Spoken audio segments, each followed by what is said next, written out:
Yes, please have a seat. Please have a seat. I must admit, I was a little surprised when your assistant showed up. I guess we both were. So let me see if I have this straight. You're doing a documentary on supernatural creatures in modern day times, and you wanted to interview myself and the witch. Mm-hmm, mm-hmm, mm-hmm. Well, it does sound like a compelling story. I was a little surprised that she allowed you to interview her, but apparently you have a reputation for fair and balanced reporting. The real thing, not that nonsense that most so called journalists claim to do. Very well. She already spoke with you. I haven't seen that interview, but all right, I'll speak with you. Mm-hmm. Mm-hmm. Well, you have to keep in mind this forest is very mystical, and it's actually a lot bigger than it seems from the outside. Yes, a lot bigger. And well, I moved here for a job opportunity that really didn't pan out. Quite frankly, I got cheated out of a good chunk of my money. And, well, I didn't have too many things left.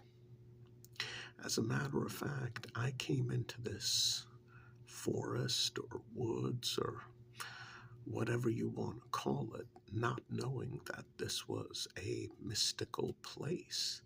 I just basically came in here to do some hunting, and I made the mistake of stumbling onto the wrong territory. Oh, yes, oh, yes. This enchanted forest that doesn't seem enchanted unless you go very deep into it. Mm-hmm, mm-hmm. Well, apparently it's divided up into territories. Certain mystical creatures make this huge enchanted forest their home, and they set up the boundaries long, long ago. Well, I had no clue. Most people don't. And back then, the forest was actually open to average human beings. Nowadays, it's not. You need permission from the state, you need permission from the mayor, you need permission from the various mystical creatures who inhabit this forest, and not just to enter their territory, but even to walk through. Like if you were just to walk through, you would need special permission. And well, what can I say? Back then, none of that existed, and I didn't know what the deal was. So, after being cheated, I actually decided to come here and pretty much camp and just live here and hunt and eat, you know. Yeah, I had really been cheated out of a large chunk of my money, and I just needed a place I could stay, a place I could hunt, not for trophies, for food. And yeah, Foolishly, I thought this would be a good place, and I accidentally, well, I set up my camp in the part of the forest inhabited by the fairies. And yes, they were mischievous. I didn't know that the things I experienced were due to them, because I didn't realize that fairies existed. I mean, I knew that certain mystical creatures did in fact exist. I didn't think fairies were one of them. So, yeah, I messed up. I set up my camp in their portion of the forest, and thankfully for me, not the portion inhabited by the evil fairies, just the one inhabited by the pranksters. And one day, they never made themselves known to me. One day, I accidentally stumbled onto well, I didn't realize that most of the northern territory belonged to the werewolves. Not just wolves, werewolves. And when they transform, they look like ordinary wolves. So one day I went hunting in their territory, got turned around, got confused, and, well, by the time I started heading back south, the moon was up. Oh, those werewolves, they really don't like it if you trespass in their territory. Next thing I know, about 3 of them had found me. Oh, yes, that happens once in a while. Don't worry about it. Well, the witch's house is very old, so that does happen every once in a while. Don't concern yourself. But yeah, 3 of them noticed me. I made a run for it. Yes. Well, I mean, I thought they were pretty far away, and I'm not exactly the best shot. Plus, I wanted to save the few rounds I had left for food. So I decided to run, which in hindsight was very stupid of me. I ran until I got close to that incredibly long footbridge. Yes, the one that goes over the river. And it's incredibly long.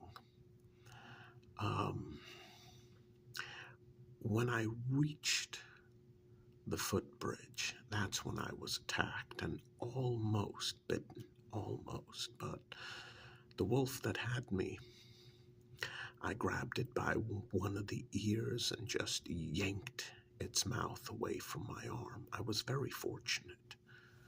Very fortunate. More than likely, I would have been devoured by the others. Possibility I might have become a werewolf. Sure, I'm glad that didn't happen.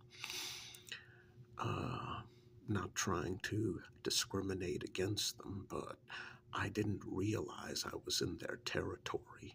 No one gave me a warning. There were no signs posted. Thankfully, they do like to keep to themselves. But yes, I made it across the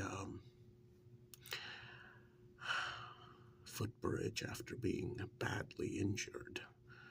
Same wolf whose ear I nearly yanked out of his head. And I turned around, I ran, and he got me on the shoulder blade with his claws. Not his fangs, though, so very fortunate there. And yeah,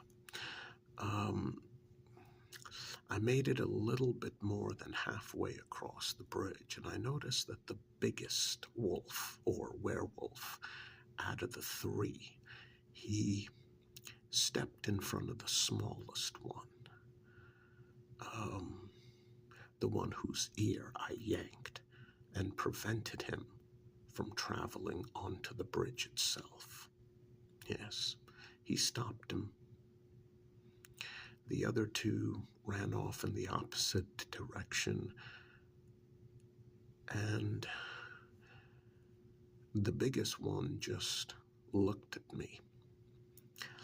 I was able to get my rifle off of my shoulder, chambered around, and aimed it at him. I shouted to him to leave me alone, or I would fire. Back then, I thought I was dealing with a regular wolf instead of a werewolf. I figured the sight of the gun and someone shouting would be enough to cause him to back away. I saw his eyes glow red for a moment.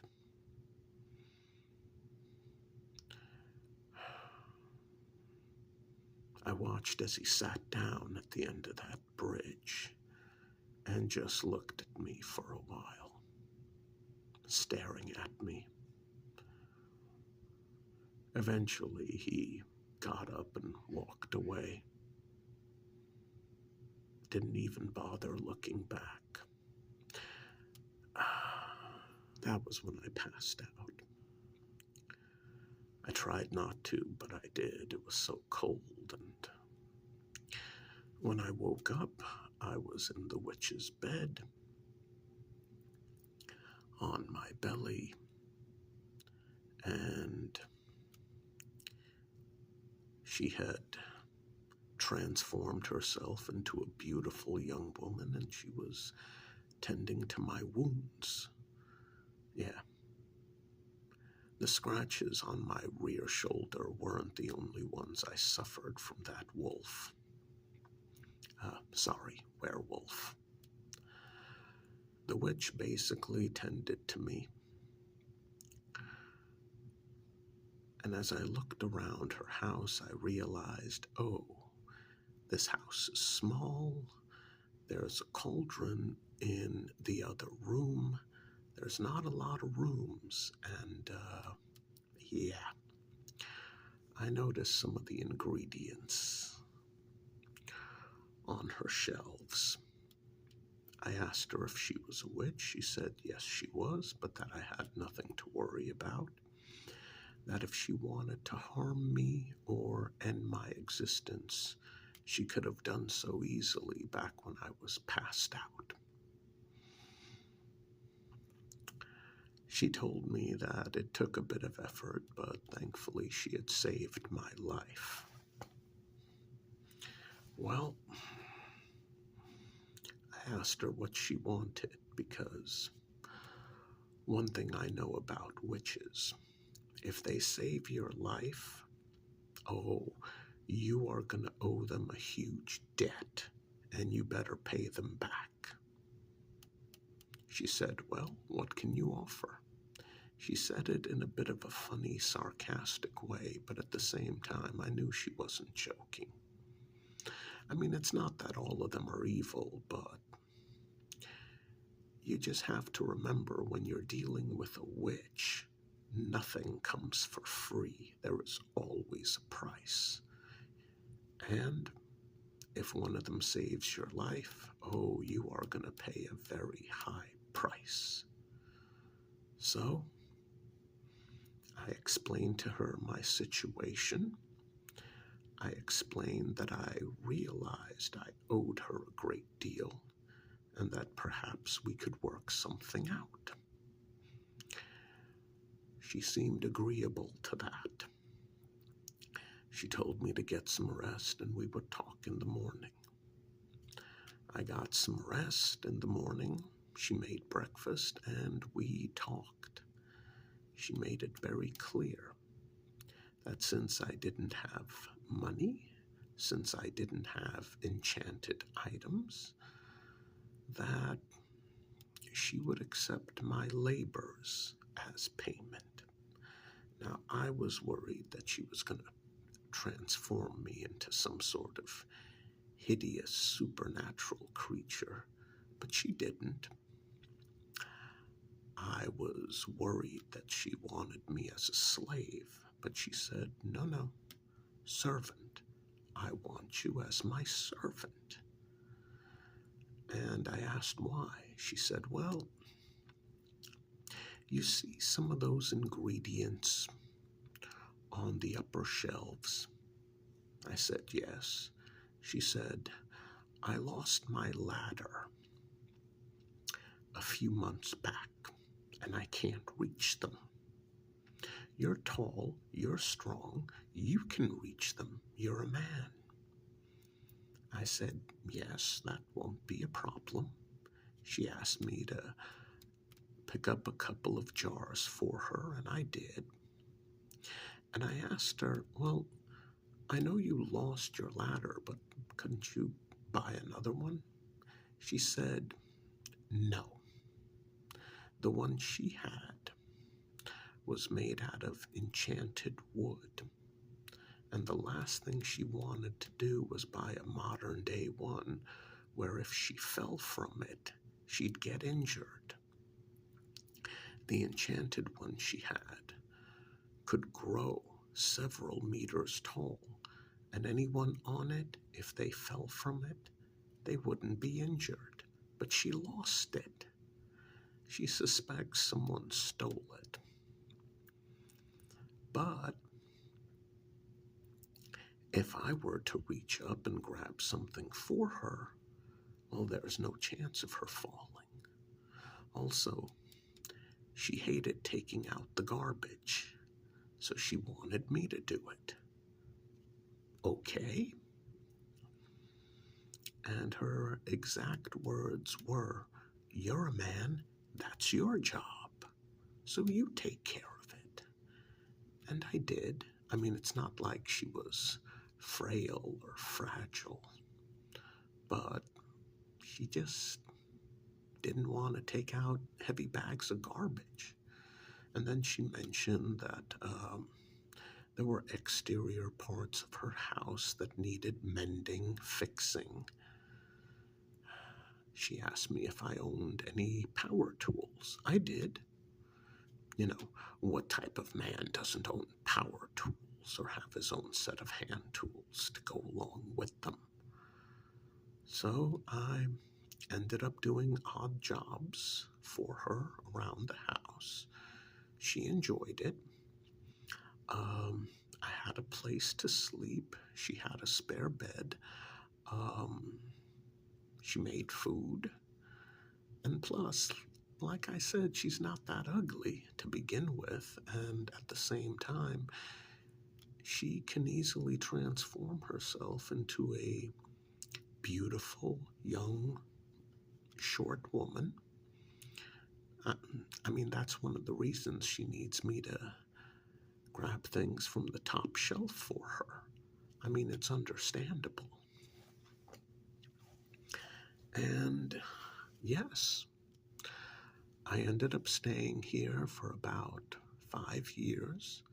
She did give me some money during that time, and she explained to me that she and the werewolves long ago came to an agreement, and that bridge is the border between her small territory and her even smaller house in the southwest area. The werewolves, technically, they can cross just before half of the bridge. She can cross just before half of the bridge, but for the most part, she gets her water from her side of the bridge, never enters it. They get their water from their side of the bridge, never entering it. They just have an agreement. You stay on your side, I stay on mine, and we won't destroy each other.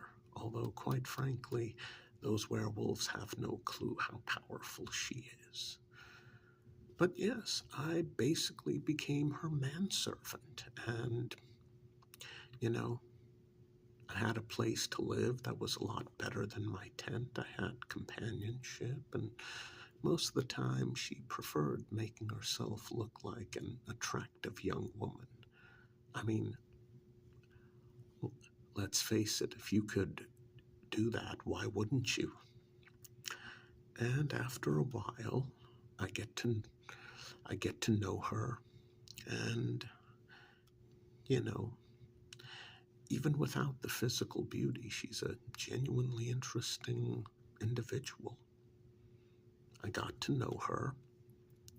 No, she did not sell her soul to anyone. She's just a witch. And yeah, after 5 years, I fell in love with her. She told me I could leave or I could stay. I chose to stay. That's pretty much what happened. And yeah, even before those 5 years, we became romantic. I mean, when it's you and a woman together in a small house, sometimes you get feelings for each other. Yeah, yeah. You want to take a break? Oh, sure, I understand. Yeah, no problem.